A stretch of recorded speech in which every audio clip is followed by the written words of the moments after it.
Welcome to Nanak classes. दोस्तों, Nanak classes के YouTube channel पे आपका स्वागत है। आज है 16 जनवरी और 16 जनवरी 2023 के जितने भी most important Rajasthan current affairs के क्वेश्चन बनते हैं आज हम उनका डिस्कस करेंगे।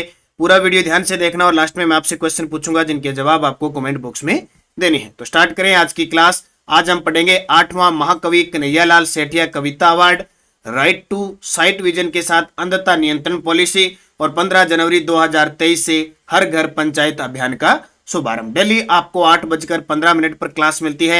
वीकली संडे के दिन क्लास मिलती है और इसके अलावा मंथली क्लास आपको मिलती है। तो निरंतर अध्ययन करें, बढ़ते रहें, पढ़ते रहें और वीडियो को लाइक शेयर करते रहें। तो आज सबसे पहले सभी विद्यार्थियों को गुड मॉर्निंग। और सबसे पहले कल के क्वेश्चनों को रिवाइज करते हैं जो शनिवार के दिन हमें पढ़े थे। खूब सारे प्रश्न पढ़े थे। पूर्व महानिदेशक ML लाठर को राज्यपाल द्वारा किस पद पर नियुक्त किया गया? राज्य सूचना आयुक्त। फिर हमने पढ़ा सूफिया जो Qatar marathon south to north की दौड़ में हिस्सा लेने वाली विश्व की पहली महिला बनने जा रही है, वो अजमेर की है। और 29वां अंतर्राष्ट्रीय ऊंट महोत्सव बीकानेर में आयोजित हुआ। और 125 तरी सिर पर रखकर नृत्य करने का रिकॉर्ड बनाने वाली गोल्डन गर्ल ऑफ जयपुर के नाम से जानी जाती है लाची प्रजापति। और फिर हमने पढ़ा, खूब सारे प्रश्न पढ़े थे। 15वें संस्करण का जो आयोजन जयपुर इंटरनेशनल फिल्म फेस्टिवल, उसमें अभिनेत्री को लाइफ टाइम अचीवमेंट आवाजा गया अर्पणा सेन। और नीरू यादव उर्फ हॉकी वाली सरपंच लंबी हीर गांव को समर्थन देने के लिए एक नया प्रयास किया नाबार्ड के साथ मिलकर झुंझुनू। और मेजर ध्यानचंद खेल स्टेडियम की योजना के तहत सुरना गांव पे स्टेडियम बनाया जाएगा, वो उदयपुर के अंदर है। फिर हमने पढ़ा राजीव गांधी ग्रामीण ओलंपिक में सबसे ज्यादा किस खेल के खिलाड़ियों ने भाग लिया? कबड्डी। और एक पढ़ा था राज रानी यानी पहला पोकरमल राज रानी गोयल स्मृति राजस्थानी कथा साहित्य पुरस्कार रीना मेनारिया को। और एक पढ़ा था राजस्थान की हस्तशिल्प पहली हस्तशिल्प नीति 17 सितंबर 2022। 10 क्वेश्चन पढ़े थे, एक पुरस्कार, एक योजना, एक समिति, इस प्रकार करके टोटल। तो स्टार्ट करें, ज्यादा आपका समय जाया नहीं करूंगा। एक बार अपना काम कर दीजिए, वीडियो को शेयर कर दीजिए और लाइक कर दीजिए। पहला प्रश्न बहुत ही शानदार, जल्द ही जयपुर साहित्य महोत्सव शुरू होने जा रहा है जयपुर के अंदर 19 जनवरी से। तो पहले पुरस्कारों की घोषणा हो चुकी है। 16वें जयपुर साहित्य महोत्सव में 8वें महाकवि कन्हैयालाल सेठिया कविता अवार्ड किस प्रदान किया जाएगा? तो 16वां जयपुर साहित्य महोत्सव शुरू होने जा रहा है जयपुर के अंदर 19 जनवरी से। उसमें एक अवार्ड दिया जाएगा महाकवि कन्हैयालाल सेठिया पुरस्कार। महाकवि कन्हैयालाल सेठिया। और ये पुरस्कार देखो कौन सा कविता है, महाकवि कन्हैयालाल सेठिया कविता अवार्ड प्रदान किया जाएगा, वो के सच्चिदानंद को, के सच्चिदानंद जी को दिया जाएगा। और आपने पढ़ा होगा कि 7वां महाकवि कन्हैयालाल सेठिया कविता पुरस्कार रणजीत होसकोटे को दिया। अभी अक्टूबर के अंदर एग्जाम था RPSC फर्स्ट ग्रेड का, उसके अंदर आया। इसका मतलब एग्जामिनर ये क्वेश्चन देता है तो ये भी दिया जाएगा 8वां महाकवि कन्हैयालाल सेठिया कविता अवार्ड। देखिए 16वें जयपुर साहित्य महोत्सव में, अब एक तो ये क्रम याद रखना है, अब की बार 16वां होगा, अब स्टार्ट होगा जब पढ़ेंगे हम 19 जनवरी से स्टार्ट होगा ये कौन सा? जयपुर साहित्य महोत्सव यानी JLF यानी जयपुर लिटरेचर फेस्टिवल में महाकवि कन्हैयालाल सेठिया कविता अवार्ड आधुनिक भारतीय कवि, आलोचक और अनुवादक के सच्चिदानंदन को दिया जाएगा। ठीक है, ये चीज आपको अच्छे तरीके से याद रखनी है, इंपॉर्टेंट है और पक्का एग्जाम में पुरस्कार तो आना ही आना है।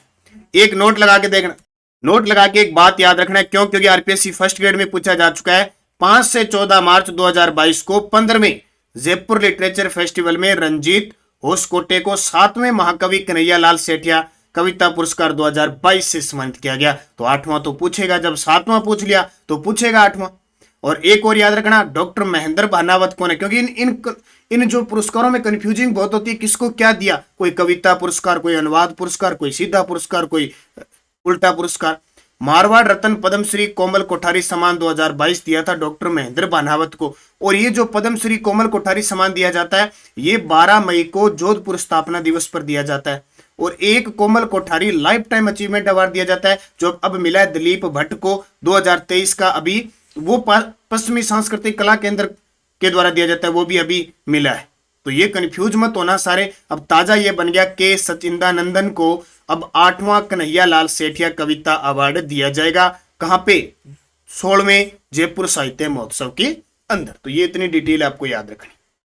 दूसरा प्रश्न, सामाजिक न्याय व अधिकारिता मंत्री टीकाराम जूली ने 15 जनवरी 2023 से हर घर पंचायत अभियान का शुभारंभ कहां से किया है? हर घर पंचायत अभियान, हर घर, ये देखो अलवर में हर घर पंचायत अभियान का शुभारंभ मंत्री श्री टीकाराम जूली ने घर घर जाकर लोगों की समस्याएं सुनी। क्यों? चुनाव आ गए, अब घर घर जाके सुनेंगे, घर घर जाके। ये देखो घर घर जाके। तो कहां से स्टार्ट किए? अलवर से। अलवर का गांव है जहां से स्टार्ट किया इन्होंने, पुनखर गांव है अलवर के अंदर, वहां से स्टार्ट किया है। ठीक है, अब देखो पूरी डिटेल।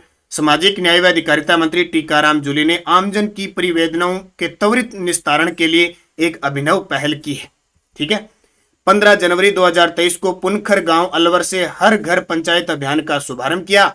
इस अभियान के तहत ग्रामीणों से संवाद की, बिजली, पानी, विद्युत, सड़क आदि समस्याओं को सुनकर संबंधित अधिकारियों को समाधान के निर्देश दिए। बोले बताओ क्या क्या दिक्कत है, बिजली नहीं आ रही है, पानी नहीं आ रहा है, कि सड़क की व्यवस्था है, क्या करना है आपको? लोगों से संवाद किया, बोले सब कुछ कर देंगे, अब तो हम सब कुछ कर देंगे। और ये स्टार्ट कहां से किया? न्याय व अधिकारिता मंत्री टीकाराम जूली ने पुनखर गांव अलवर से स्टार्ट कर दिया। अब निम्बूरी गांव पाली, तारातरा बाड़मेर और किठाना गांव झुंझुनू, तीनों ही पता है आपको किसके लिए प्रसिद्ध है? देख लो बूस्टर डोज। क्या कहती है बूस्टर डोज? एक तो किठाना गांव ये कहती है कि झुंझुनू, किठाना गांव कहां पे? झुंझुनू में भारत के 14वें उपराष्ट्रपति जगदीप धनखड़ जी का जन्म हुआ था, बार बार पेपर में आ रहा है।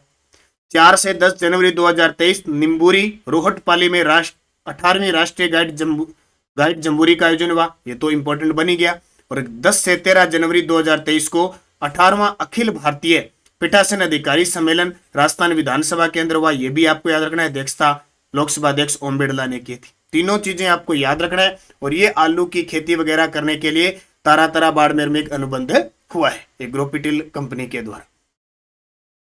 तीसरा प्रश्न, देश में पहली बार राइट टू साइट विजन के उद्देश्य से, राइट टू साइट विजन के उद्देश्य से अंधता नियंत्रण पॉलिसी लागू करने वाला पहला राज्य, इंपॉर्टेंट है ये, और पहला राज्य है राजस्थान। हम राजस्थान की चर्चा कर रहे हैं।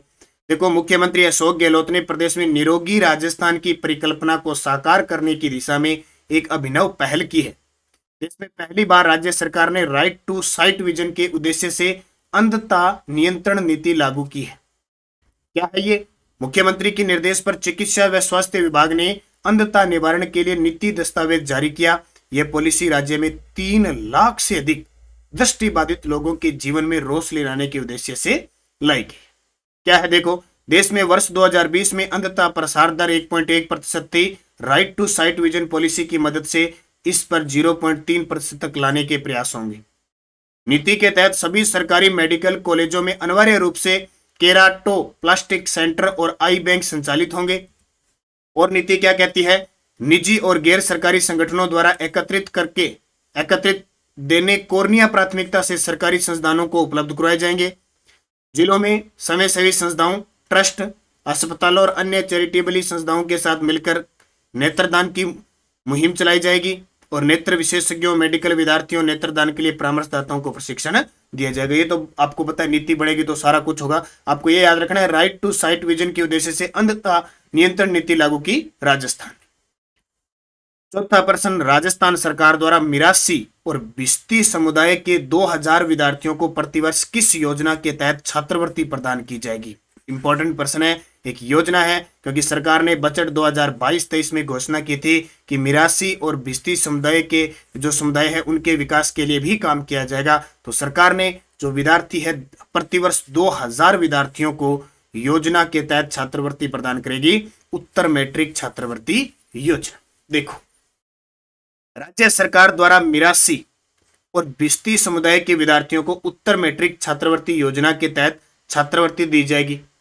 योजना में 2.5 लाख तक की, यानी 2.5 या 2.5 लाख तक की पारिवारिक वार्षिक आय वाले मिरासी, यानी जैसे मिरासी के अंदर आ जाते हैं ढाडी, मीर, मांगनियार, दमामी, नगारची, लंगा, राणा।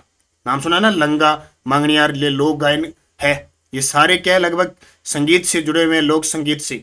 और बिस्ती समुदाय के विद्यार्थी पात्र होंगे। कक्षा 11 से स्नातकोत्तर तक, स्नातकोत्तर यानी किसको कहते हैं? मास्टर डिग्री जो होती है, यानी स्नातक और फिर स्नातकोत्तर तक के 2000 विद्यार्थियों को प्रतिवर्ष 5000 से लेकर 20,000 तक प्रति छात्रवृत्ति मिलेगी। मुख्यमंत्री ने वर्ष 2022-23 के राज्य बजट में मिरासी और भिस्ती समुदाय के आर्थिक और सामाजिक उत्थान के लिए विभिन्न कार्यों की घोषणा की थी। तो ये आपके लिए इंपॉर्टेंट है। कौन सी योजना आ जाएगी? उत्तर है मैट्रिक छात्रवृत्ति योजना। अगला प्रश्न, दुनिया के सबसे बड़े रिवर क्रूज गंगा विलास का उद्घाटन प्रधानमंत्री नरेंद्र मोदी ने किया। इसका निर्माण राज सिंह की कंपनी अंतरा लग्जरी रिवर क्रूजेज ने बनाया। इनका संबंध किस जिले से? ये देखो, लग्जरी क्रूज बनाया, पानी वाला, बनाने में 3 साल लगे, लागत 70 करोड़। ये देखिए लग्जरी, आपने बसें देखी है लग्जरी, आपने ट्रेनें देखी है लग्जरी, शाही ट्रेनें, आप क्रूज, ये देखो पानी में चलने वाली नाव छोटी, ठीक है, ये है, इसमें 30-32 लोग एक साथ आ सकते हैं। तो ये जो राज सिंह है, कौन है? राज सिंह है, ये कहाँ के हैं? भरतपुर जिले के हैं, क्योंकि इसका निर्माण राज सिंह की कंपनी है अंतरा लग्जरी रिवर क्रूजेज, और ये विश्व का पहला लग्जरी क्रूज है, यानी जो क्या है, पानी के अंदर चलता है। अब डिटेल देखिए, दुनिया के सबसे बड़े रिवर क्रूज गंगा विलास, नाम देखना, गंगा विलास का प्रधानमंत्री नरेंद्र मोदी ने 13 जनवरी 2023 को उद्घाटन किया। इसे भरतपुर के राज सिंह की कंपनी अंतरा लग्जरी रिवर क्रूजेज ने बनाया। लग्जरी रिवर क्रूज बनाने वाली यह देश की पहली कंपनी है। यह क्रूज वाराणसी से डिब्रूगढ़ तक चलेगी भाई, वाराणसी उत्तर प्रदेश से लेके डिब्रूगढ़ असम है, वहां तक ये चलेगी, और ये शाही है। और ये अभी राज सिंह जी ने बताया कि अगले 3 से 4 साल की बुकिंग हो चुकी है, फुल हो चुका है, बुक हो चुका है, देखो अपना नंबर आने वाला नहीं है, ठीक है। और ये है किसके लिए? ज्यादातर सब बुक हुआ है विदेशियों ने बुक कर लिया।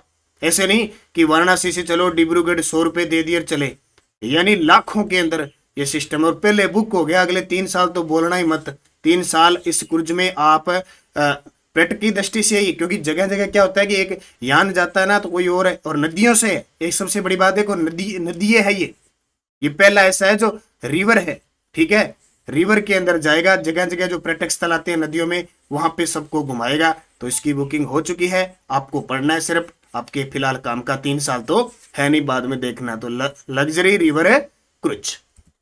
अगला देखो भी, राजस्थान के कितने न्यायिक क्षेत्रों में legal and defence council system का शुभारंभ हाईकोर्ट के मुख्य न्यायाधीश पंकज मित्तल ने किया? वर्तमान में 40वें मुख्य न्यायाधीश है पंकज मित्तल, और ये इससे पहले जम्मू कश्मीर के मुख्य न्यायाधीश थे, ये आपको बहुत याद रखना है। तो इन्होंने किसमें न्यायिक क्षेत्रों में legal and defence council system का शुभारंभ किया?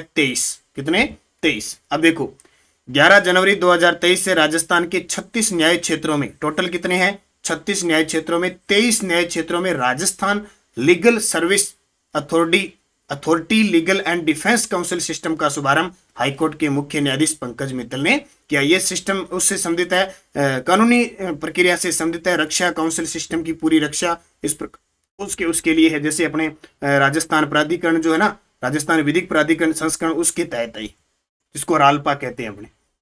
7 नंबर, राजस्थान की किस जीआई टैग वस्तु का आईपीओ लॉन्च किया गया है? राजस्थान की किस जीआई टैग वस्तु का आईपीओ लॉन्च किया गया है? बीकानेरी भुजिया। सुबह सुबह चाय के साथ बीकानेरी भुजिया जीआई टैग मिला हुआ है, आपको पता है बीकानेरी भुजिया को, और इसके ब्रांड एम्बेसडर अमिताभ बच्चन है।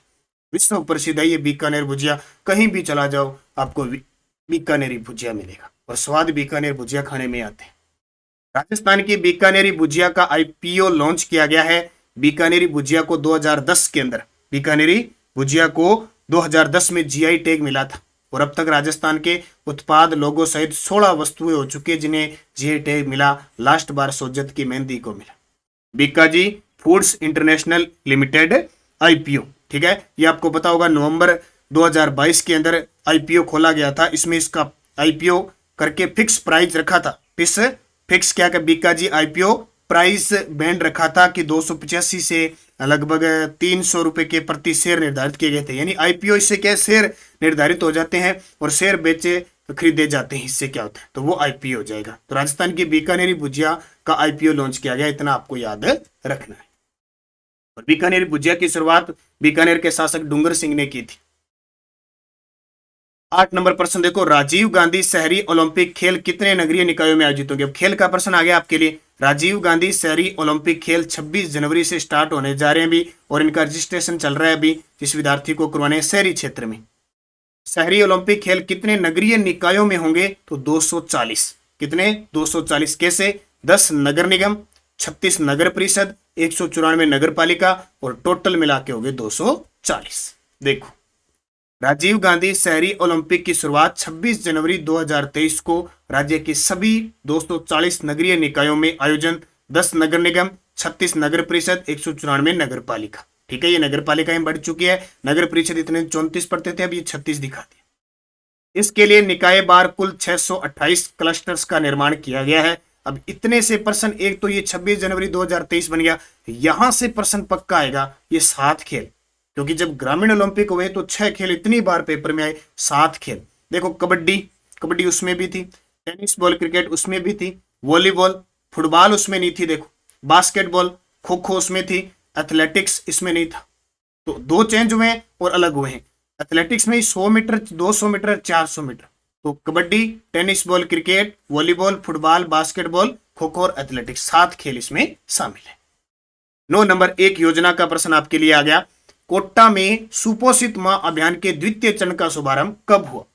कोटा में सुपोषित मां अभियान के द्वितीय चरण का शुभारंभ कब हुआ? 17 मई 2022 को। ये प्रश्न बहुत इंपॉर्टेंट है और ये प्रश्न किसके द्वारा शुरू किया, ये किसके द्वारा क्यों इंपॉर्टेंट है? क्योंकि 17वीं विधानसभा के लोकसभा अध्यक्ष और कोटा बूंदी से सांसद ओम बिड़ला जी के द्वारा शुरू किया गया। तो जाहिर सी बात है, ऐसे प्रश्न सदाबहार रहते हैं। 17 मई 2020 को सुपोषित मां अभियान के द्वितीय चरण का शुभारंभ। देखिए पूरी डिटेल। 17 मई 2022 कोटा में सुपोषित मां अभियान के द्वितीय चरण का शुभारंभ लोकसभा अध्यक्ष ओम बिड़ला ने किया। इस अभियान के तहत 3000 गर्भवती महिलाओं को सुपोषित करने का लक्ष्य रखा गया है, जिसमें कोटा की 2000 और बूंदी की 1000 महिलाएं शामिल हैं। पहला चरण देखो 29 फरवरी 2020 को कोटा से एक राष्ट्रीय अभियान सुपोषित मां अभियान प्रारंभ किया गया था, जिसमें प्रथम चरण में लगभग 1000 गर्भवती महिलाओं को लाभान्वित किया गया था। अब देखो 28 दिन की होती है फरवरी, इसका मतलब 2020 में कौन सी आई थी? लीप वर्ष था। 29 फरवरी 2020 से एक राष्ट्रीय अभियान सुपोषित मां अभियान शुरू हुआ था। पहला चरण है 29 फरवरी 2020 कोटा से, दूसरा चरण 17 मई 2022 से। इसमें 1000 महिलाओं को लाभान्वित किया गया। अब इसमें कितनी होगी? 3000। किसके द्वारा शुरू किया गया? तो 17वीं लोकसभा के अध्यक्ष और कोटा बूंदी से सांसद ओम बिड़ला जी के द्वारा। याद रह जाएगा, सारी चीजें इंपॉर्टेंट है योजना की। एक और प्रश्न देख लो, रीट के विद्यार्थियों के लिए इंपॉर्टेंट रहेगा, ताजा प्रश्न है। मुख्यमंत्री शिक्षा अलंकार पुरस्कार योजना के बारे में। अब जो भी रीट के विद्यार्थी क्लास नहीं देख रहे हैं, उनको देखना कितना नुकसान होता है। लगातार रीट के विद्यार्थी सारे जुड़े रहना, आपको एक एक चीज से वाकिफ करवाया जाएगा। राज्य सरकार के द्वारा कौन सी योजना? देखो मुख्यमंत्री शिक्षा अलंकार पुरस्कार योजना। राजस्थान सरकार के द्वारा बजट 2022-23 में इसकी घोषणा की थी, सही है। योजना के तहत EWS यानी इकोनॉमिक वेक्टर जो है ना, दृष्टि से बिछड़े हुए सामान्य के राजकीय आर्थिक दृष्टि से बिछड़े हुए विद्यालयों में अध्ययनरत कक्षा 10 व 12 के विद्यार्थियों को पुरस्कार मिलेगा। इसमें कक्षा 10 व 12 अलग अलग संकाय में। इस योजना का संबंधित जो विभाग है सामाजिक न्याय व अधिकारिता मंत्री। और पहले दूसरे प्रश्न में आपको बता चुका हूं, इसके मंत्री कौन है, जल्दी से मुझे कमेंट करके बता दो। उपयुक्त सभी सत्य। अब पूरी डिटेल सुन लो, ये प्रश्न कहीं ना कहीं पुट होगा पक्का। राज्य सरकार के द्वारा बजट 2022-23 में घोषित इस योजना के तहत आर्थिक कमजोर वर्ग यानी EWS इकोनॉमिक वेक्टर सेक्शन के तहत जो सेक्टर है के राजकीय विद्यालयों में अध्ययनरत कक्षा 10 व 12 में संकायवार जैसे कला, वाणिज्य, विज्ञान में माध्यमिक शिक्षा बोर्ड राजस्थान अजमेर द्वारा, बात सुनना, माध्यमिक शिक्षा बोर्ड अजमेर द्वारा आयोजित परीक्षा में सर्वोच्च अंक प्राप्त करने वाली वरीयता के आधार पर कक्षा 10 से 20 छात्र, 10 छात्रा, कक्षा 12 से कुल 12 छात्र, 6 छात्रा चयनित विद्यार्थियों हेतु 50,000 रुपए नगद पुरस्कार और प्रशस्ति देय होगा। इस योजना का जो संबंधित विभाग होगा सामाजिक व न्याय अधिकारिता। ये ताजा योजना है, शिक्षा में नवाचार किसी के सहयोग से या कह सकते हैं केंद्र राज्य सरकार की आर्थिक सहयोग है। तो ये किसकी योजना है? राज्य सरकार की योजना है, मुख्यमंत्री शिक्षा अलंकार पुरस्कार योजना। छाप लेना, बहुत इंपॉर्टेंट प्रश्न है, ये पूरा का पूरा देख लो। ठीक है, कितने? कक्षा 10 के 20 छात्र, कक्षा 12 के 12 छात्र। 10वीं और 12वीं के लिए टोटल 50,000। किस आधार पर? सर्वोच्च अंक की वरीयता के आधार पर। PDF आपको टेलीग्राम पे मिल रही है, Nanak classes Rajasthan current affairs. और सारे विद्यार्थी नानक क्लासेज शिव सर नाम से जो टेलीग्राम है उसे सारे विद्यार्थी ज्वाइन करें। वीडियो के डिस्क्रिप्शन में लिंक है, ठीक है, वीडियो के डिस्क्रिप्शन में लिंक है वहां से ज्वाइन जरूर करें ताकि रोज आपको क्विज मिल सके और कर सके, क्योंकि ये जो चैनल है इसमें बहुत ज्यादा चीजें आती है इसलिए आप क्विज नहीं दे पाते, तो क्विज के लिए अलग दिया है और उसमें पीडीएफ वहां मिलती है, इस करंट की वहां पीडीएफ मिलती है। नानक क्लासेस शिव सर नाम से डिस्क्रिप्शन में लिंक है, वहां से आप ज्वाइन करो ताकि आपको सारी चीजें, बहुत सारे विद्यार्थी कहते हैं सर पीडीएफ वहां पीडीएफ दे रहा हूं मैं, बाकी प्रिंट निकालने के लिए पूरे तथ्य के साथ जो आ रही है वो नानक क्लासेस प्रीमियम चैनल पे आ रही है। ज्वाइन करो, मंथली 45 रुपए है, ज्वाइन करने के बाद आप ले सकते हो। पिछले वीडियो का क्वेश्चन क्या था, राजस्थान क्रिकेट एसोसिएशन आरसीए के पुनः अध्यक्ष चुने गए हैं, तो आप सभी का जवाब था वैभव गहलोत। किसका? वैभव गहलोत दूसरी बार चुने गए। अब आपके लिए क्वेश्चन जिसका जवाब आपको कमेंट बॉक्स में देना है। 13 से 15 जनवरी 2023 को 29वां अंतर्राष्ट्रीय ऊंट महोत्सव का आयोजन कहां किया गया? तो कहां? जोधपुर, जैसलमेर, बीकानेर, पुष्कर। आपको सही जवाब कमेंट बॉक्स में देना है। यस्टरडे डोज देखो, राजस्थान में राजस्व मंडल की स्थापना कब हुई? 1949। मुख्यालय अजमेर के अंदर है। ये सीएटी के अंदर प्रश्न पूछे गए थे। लोक कला मंदिर कहां पे है? उदयपुर में। कनपटे जोगी डमरू व सारंगी वाद्य यंत्रों के साथ किस देवी के गीत गाते हैं? जीण माता। ये प्रश्न दोबारा रिपीट होगा आने वाले पेपरों में।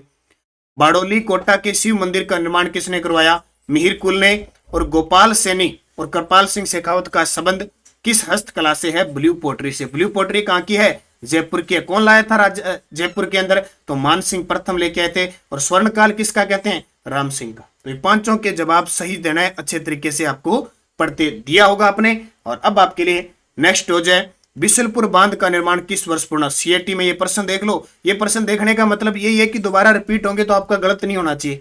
बिशलपुर बांध का निर्माण किस वर्ष में पूर्ण हुआ? राजपुताना के किस क्षेत्र पर वरीक वंश ने शासन किया था? पढ़ा ही नहीं होगा लेकिन फिर हो जाएगा। गिरल लिग्नाइट ताप शक्ति परियोजना किस गांव में? देखो जिला पढ़ा था, बाढ़ मेरा गांव बताना है। अमीर हट नामक ग्रंथ किसने लिखा? और संत हरिदास किस संप्रदाय के संस्थापक थे? ठीक है, तो ये प्रश्न पांचों के पांचों सारे विद्यार्थी कमेंट करके जवाब दोगे, फिर कल मैं आपको बताऊंगा। तो ये थी आज की इंपॉर्टेंट सेशन की क्लास। 10 प्रश्न अब आपको रोज मिलेंगे, थोड़ा मुश्किल जरूर है, 2-4 मिनट ज्यादा जरूर लगेंगे, लेकिन बहुत ही किफायती आपके लिए साबित होंगे। ज्वाइन कर सकते हैं हमारे नानक क्लासेज की एक ये तो बुक कल से बाजार में उपलब्ध है। अभी छोटी सी बुक सिर्फ 60 पेज के, यानी 30 ही पेजेस के प्रश्न 60 हो जाएंगे और 6 से 12 का पूरा वन लाइनर निचोड़ है, जरूर उपलब्ध अब बाजार में उपलब्ध हो जाएगी पूरी कल संपूर्ण राजस्थान में। तो अध्ययन कीजिए, मस्त रहिए। सूचना प्रौद्योगिकी शैक्षिक परिदृश्य नानक क्लासेज ऐप पे टेस्ट सीरीज ज्वाइन कीजिए। इसके अलावा ये पुस्तक ये तो है ही करंट अफेयर्स की, करंट अफेयर्स का 30 टेस्ट में सुपड़ा साफ, ये 30 के 50 से 60 टेस्ट होंगे। रोज आपको टेस्ट दिए जा रहे हैं, कभी 30%, कभी 40%, कभी 25%। तो ये टेस्ट सीरीज जरूर ज्वाइन कीजिए। सीएटी वाले, रीट वाले तो खास करके, इसके अलावा एलडीसी, आरओ, कोई भी राजस्थान का एग्जाम है, ये करंट इतना शानदार यहाँ पे डाला जा रहा है, आपको कुछ पढ़ने की जरूरत नहीं है। तो आप जरूर टेस्ट दोगे, अभ्यास करोगे तो आपको फायदा मिलेगा। तो ये थी आज की क्लास। धन्यवाद सभी विद्यार्थियों को। जय हिंद, जय भारत, जय जय राजस्थान।